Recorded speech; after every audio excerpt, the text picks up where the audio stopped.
Hello, we're glad that you've come to join us on Grafted In as we continue our discussion about the Hebrew alphabet and Hebrew words and the meaning as we look at the Jewish roots of our Christian faith. This is Pastor Don Long, and once again I'm here with my daughter Jordan, and we're delighted that you've chosen to spend this time with us. You know, Jordan, we had a delightful time over the past 2 weeks talking about the Hebrew alphabet, beginning to talk about it, and Hebrew words.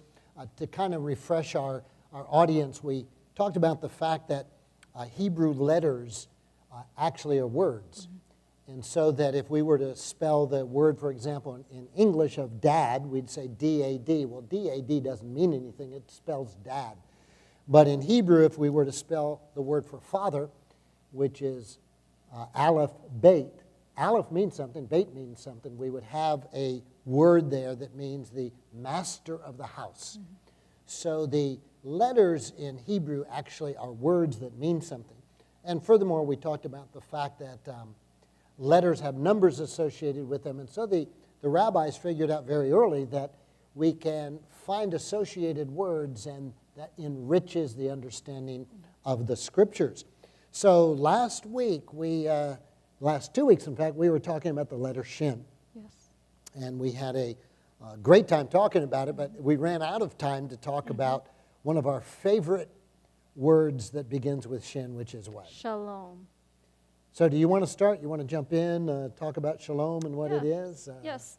We were talking about last week about how the word, the Hebrew letter Shin is on the mezuzah, and it stands for three things. Shaddai, it stands for Shomer, which is guardian, and it stands for Shalom, and we ran out of time to talk about the Shalom last time. But there's so much richness in the word Shalom that goes far beyond what our English understanding is. Most people, you ask them what the word shalom means, and they'll say peace. Mm-hmm. Shalom means peace. But it means so much more than peace. As a matter of fact, if you look at the word shalom in Strong's Concordance, it means completeness, wholeness, health, peace, welfare, safety, soundness, tranquility, prosperity, perfectness, fullness, rest, harmony, the absence of agitation or discord. Shalom comes from the root verb shalem, meaning to complete, perfect, and full. In modern Hebrew, the obviously related word shalem means to pay for, and shulam means fully paid. Whoa, so I mean, we could just spend this whole half hour on that. Mm-hmm. That if we look at shalom, and we think especially of Yeshua, who in Isaiah is referred to as Sar Shalom, mm-hmm. Prince Sar of Shalom, mm-hmm. Prince of Shalom. Mm-hmm. And when we take those related words in contemporary Hebrew, Shalem meaning to pay for, mm-hmm. and Shulam meaning fully paid, and then he is the prince of that which is paid for, or he's the prince of something that has been fully paid. Mm-hmm. What a beautiful description of the atonement. Exactly. And mm-hmm. so to say, you know, he is our Prince of Peace. I mean, in English, we think he's the Prince of Peace. We don't really think about atonement when we're thinking that. Right. He's the Prince of our personal mm-hmm. peace or world peace or however you want to look at that. But to consider that the word itself is related to a word of paying for or mm-hmm. fully paid, right. In that wider context that you were sharing of completeness, that there's great peace when something's been paid for. Right. Mm-hmm. And certainly in terms of our relationship with Abba, mm-hmm. whereby there's a break in our relationship because of sin, mm-hmm. and we can be reconciled to God, to the Father, through the Prince of Shalom, right. the Prince of Peace, and to think that somehow that's connected with, mm-hmm. with being paid for. That's right. And if you think about it, in the word shalom, God is the God of shalom. He's the God of everything that's whole and complete. It's a part of himself. So when we talk about sin, he doesn't hate sin because it's wrong. He hates sin because it's shalom breaking. It's something that breaks the way things are supposed to be. It breaks the unity of things. So when we're talking about sin and getting sin out of your life, it's really getting out of your life anything that breaks the shalom. Whoa, that's pretty powerful. So, shalom in that sense, we might say, peace be to you, and what does that peace mean? Right. But as a greeting in Israel, if you go there today, shalom almost is like hello, but it's also like goodbye. I mean, you meet someone and you say shalom. You're leaving and you say shalom. Which is a sign of the cycle being complete. Because it means hello and goodbye, it's the blessing of shalom and everything that it means. When you speak shalom to somebody, because we know that there's power in our tongue, in our words. When we speak shalom to somebody, then we're releasing into them everything that shalom means, all the welfare, all the wholeness, nothing missing, nothing broken. And that's both when they're coming in and when they're going out. And you can see how that relates to the mezuzah. As the mezuzah is on the doorpost, and as you're going in and going out, you're reminded of the commandments of God and how he guards you going in and going out.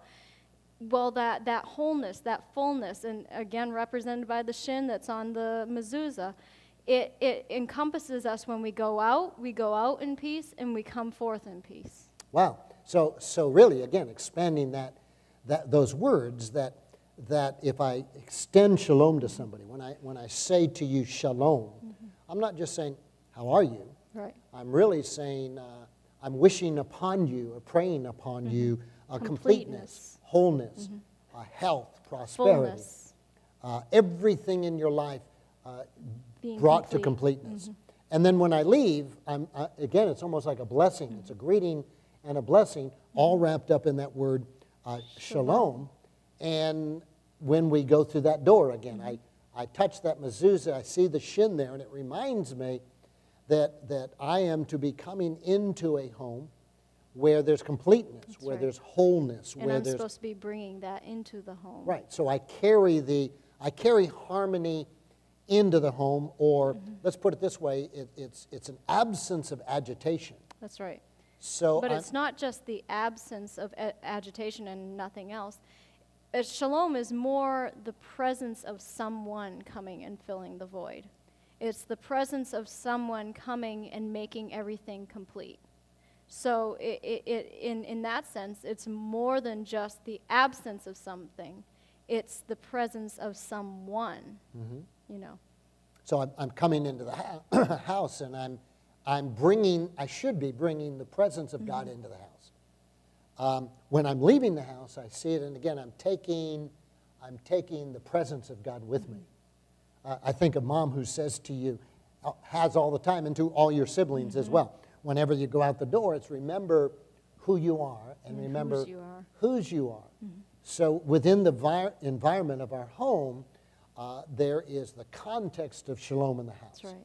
Of constant learning, constant teaching, of wholeness, prosperity, the things that we allow to come into the house, the music that's playing, the teachings that we're listening to, are all creating an atmosphere of wholeness and completeness.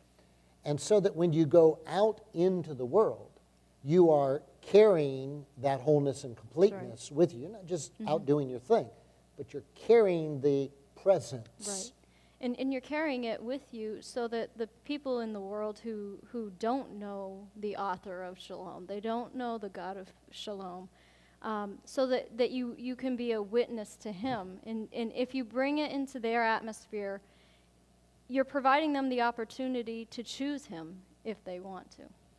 So you seem to be indicating that shalom is tangible. Shalom is something that even a non-believer can know they're in the presence of shalom. A lot of people tend to think of the idea of peace as we know it as the idea of sitting on fluffy clouds and everything's just flowing in harmony. But it's much more than that. And when you're in the presence of someone who carries the shalom with them, you can sense it. It's almost physical, almost is very tangible. You know that it's a very strong thing, which it sounds strange to think of strong peace. Right. But the very presence of everything that's right, everything that's complete, that's what you're in the presence of when you're in the presence of someone who has shalom with them. It's very tangible, as you say. I can't tell you how many times over the years we've had workmen, maybe a repairman coming in for the furnace, or somebody's coming to deliver something, but with whom we have no relationship. And they'll come into the door of the house, and as they step in, how many times have we seen workmen just look around and say, It's really nice. it's really nice in here, and they're not talking about the furniture's Right. nice or the decorations are nice. And they don't know how to put it into words. Right. It's just really nice in here. And sometimes people we would look at as maybe being very earthy, but there's an atmosphere that we've created within the walls of the house. It makes them feel secure. Right, marked by that, again, the shalom when you enter. That's right. That when they walk in, they know it's there. Now, you know, I know our audience knows that in the negative. I'm sure you've had the time when maybe you've gone into a friend's or a relative's house and they've been fighting. And even though they greet you at the door and they smile and how are you and they're being very pleasant, you describe it this way. You could cut the tension with a knife. You could feel it. You walked in and it's like you're kind of wondering what's going on here. And you can't put your finger on it. They're talking nicely to each other, but there's an atmosphere. Well, shalom is that kind of an atmosphere. And shalom absolutely then changes the environment because it's so unusual in the world. That's right. That when you enter into a place of shalom, as you say, Jordan, it's tangible. It's a tangible presence of God expressed through the word shalom. Now, I think we've experienced that in places the world wouldn't expect, like in Israel. I mean, I think of times when we've been in the West Bank, so-called West Bank, Judea and Samaria, where we've been in places where we're in a community, and the community is surrounded by villages that are filled with hatred, hatred for the Jewish people. And in fact, when you drive through those villages, there's an oppressive spirit that is present. As tangible as the shalom is, Right. that's how tangible the oppression is. And you come out of that and you drive suddenly into an Israeli community sitting on a hilltop, and there's a different atmosphere to the whole community. And when you talk with the people, there seems to be a different dynamic that is happening among the people. You're in a place of shalom. That's right. And again, it's not simply a Hebrew word. It's not simply a, hi, how are you? But because the word shalom is being spoken daily, many, many times during the day, think about it. That's right. The very way they greet each other is speaking into that Shalom. community, shalom. In many cases, you say, hi, how are you? That would be shalom ma shalomcha, which literally means, how is your peace? So you're saying, shalom, how is it with you? Is all well with you? Is everything well? So you would say that to me in what way? Ma shalomcha. Ma shalom ka. And what you're asking me is not just how it's going. You're really asking, how's my wholeness? Yeah, are you whole? Is everything well in Is your life? everything well in my life? And how would I respond to that? You would say tov or shalom. It is well. It is well. In the scriptures where it talks about the Shunammite woman and she said it is well. In English that's 3 words to us, but in Hebrew it's 1 word, shalom. So when they asked her, Ma shalomcha, is everything well? Is everything well with your family? She said shalom, which meant there's completeness, there's fullness, there's everything that we need is in our family. Now that's an amazing confession of faith. It certainly lines up with our view of scriptures. But the fact that she made that comment when in fact Her son was lying dead. her son was lying dead in the house, and she's on her way to the prophet to see if the prophet has an answer or what That's right. the prophet's answer is going to be. But when addressed, how is your completeness, how is your wholeness, how is your peace? Everything is whole. Everything's whole. Everything's well. So she used the word shalom to decree and declare. That's right. She literally stepped out of time when she said that. She stepped out of this time dimension and saw that because she knew the God of the more than enough, the God who was her provider and sustainer, she stepped out of this time realm where it looked like everything was falling apart, he's dead, and she was able to say, no, he's saying shalom. So she was the word shalom in that case absolutely opened up a new dimension of life. And it's not shalom based on what I see. Not It's based not on shalom natural based on what I feel circumstances. or shalom based on my circumstances. It is shalom is a spiritual word, Definitely is. and it creates a physical reality.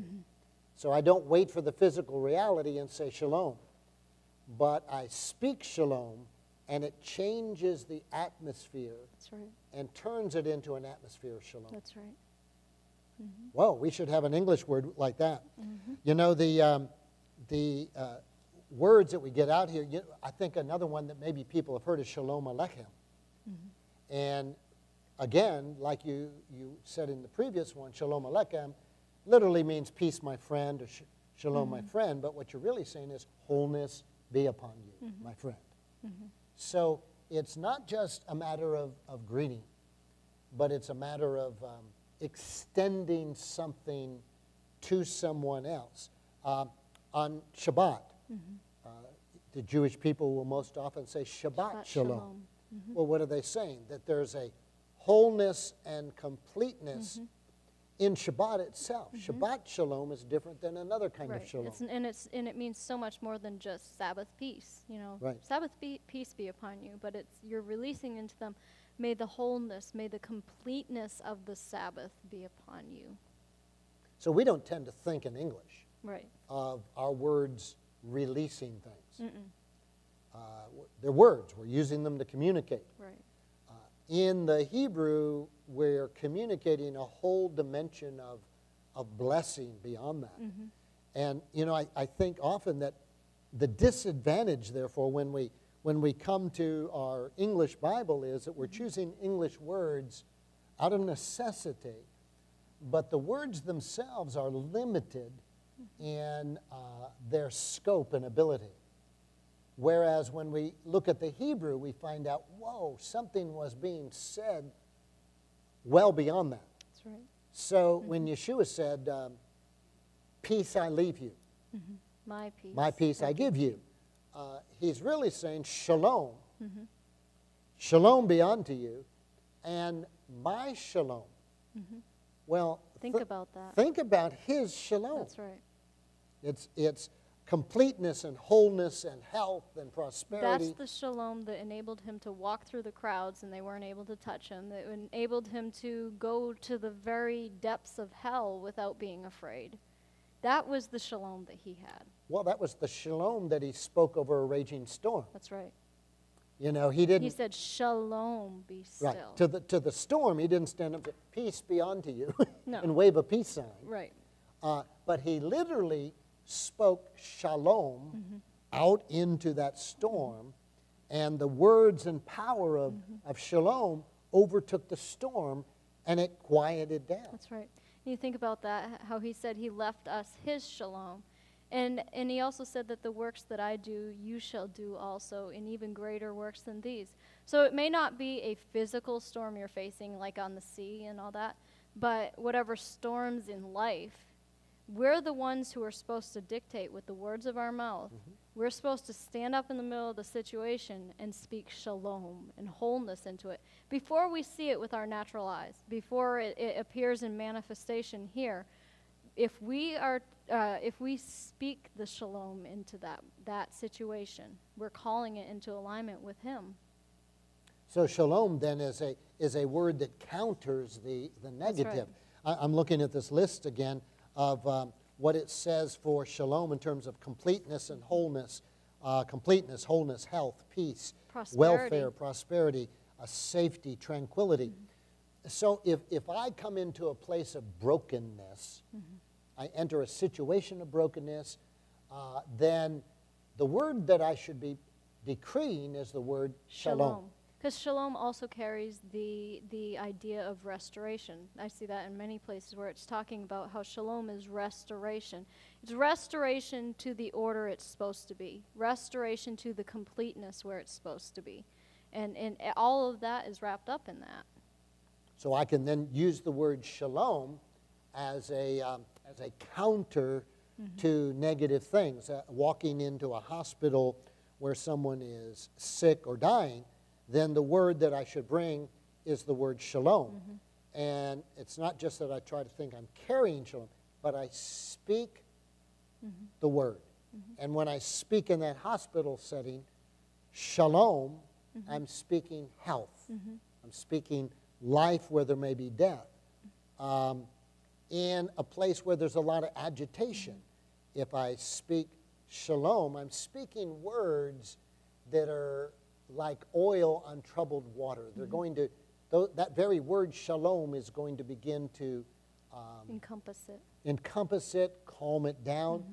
The word shalom is one of the most powerful words then that as God's people we should be speaking. That's right. It's far more than a greeting. It certainly is. And with a lot of Hebrew words, the way they're made up in their intonations and in how you pronounce them, there's certain words that have a breath behind them. Like in our English words, we just have words and they're just solid sounds and all that. But with Hebrew, like for instance, the word ruach, which is Holy Spirit, the breath of God.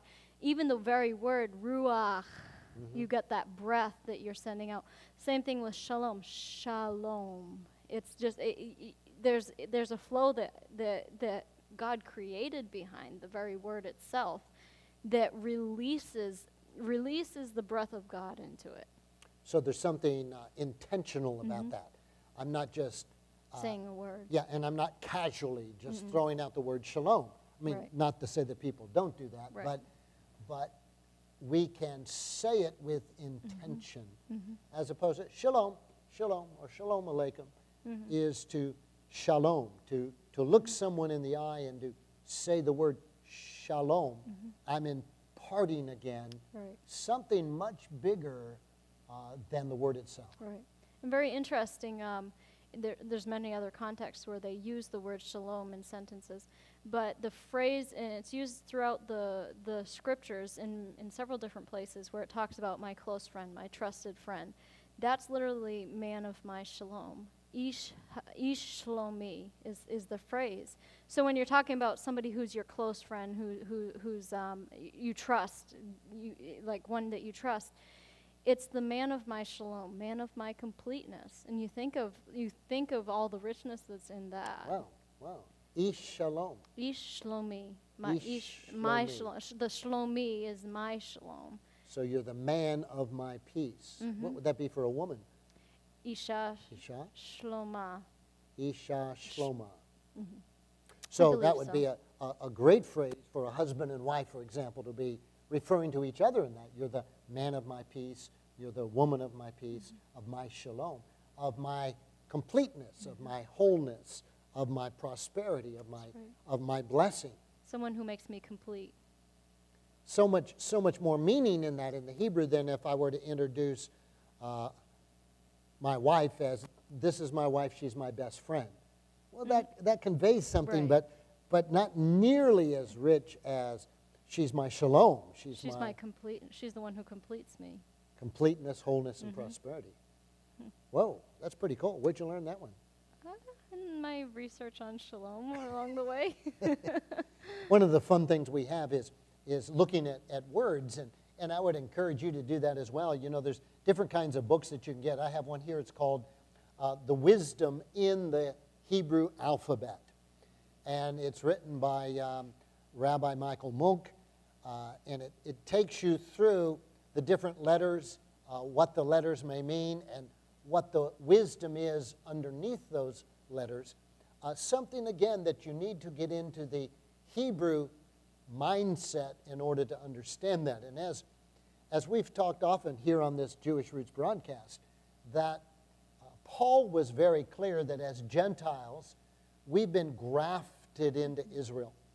And when you're grafted into someone, you want to be like them. You want to get all the wealth of that. The image he uses of the olive tree, of where we were wild olive tree branches that are grafted into the root of Judaism, the root of Israel, and that we don't contribute to that, the root contributes to us. So all the nourishment comes out of the root into the branches. And when Constantine and others in the early church severed that relationship and broke away and said, we don't want to have anything to do with God's people, we don't want to have anything to do with Israel, we don't recognize any connection to our Jewish roots, then that branch was left to kind of survive on its own. And it doesn't have all that rich nourishment. And so we abandoned the connection. We abandoned the Hebrew in the process, and we went over to a Greek mindset with the Greek language. And the Hebrew language, which is rich and vivid and extensive, got replaced by a rather technical, narrowly defined language of Greek, where all the nuances are lost and we have these precise little words that may or may not mean things. So we've lost the richness. Mm-hmm. When all of a sudden you realize that Yeshua was Jewish and that more than likely he was speaking Hebrew. Some people think he may have spoke Aramaic.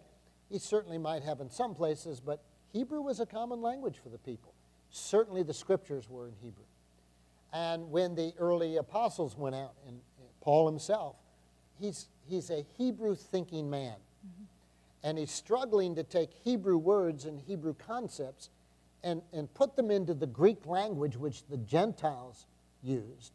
And many times you can see the struggle because he's using 5 or 6 words in Greek to try to convey one word in Hebrew, and even then it doesn't quite capture the wholeness of the meaning. So when we come to a simple word like peace in English, mm-hmm. and we can read our Bibles over and over again, and peace I leave with you, peace I give you, speaking peace to the storms, peace can have such a limited mm-hmm. View for us. But when we then turn into the Hebrew and say, let the Hebrew speak to us, right. We find that a word like shalom then all of a sudden starts to filter in through all of our daily walk. It's more than a word. It's a method of conveying who we are, who God is, and it's a word that literally can change the circumstances in which we find ourselves. Well, this is Pastor Don Long with my daughter Jordan. We've been glad to have you with us today, and we would say to you, Shalom.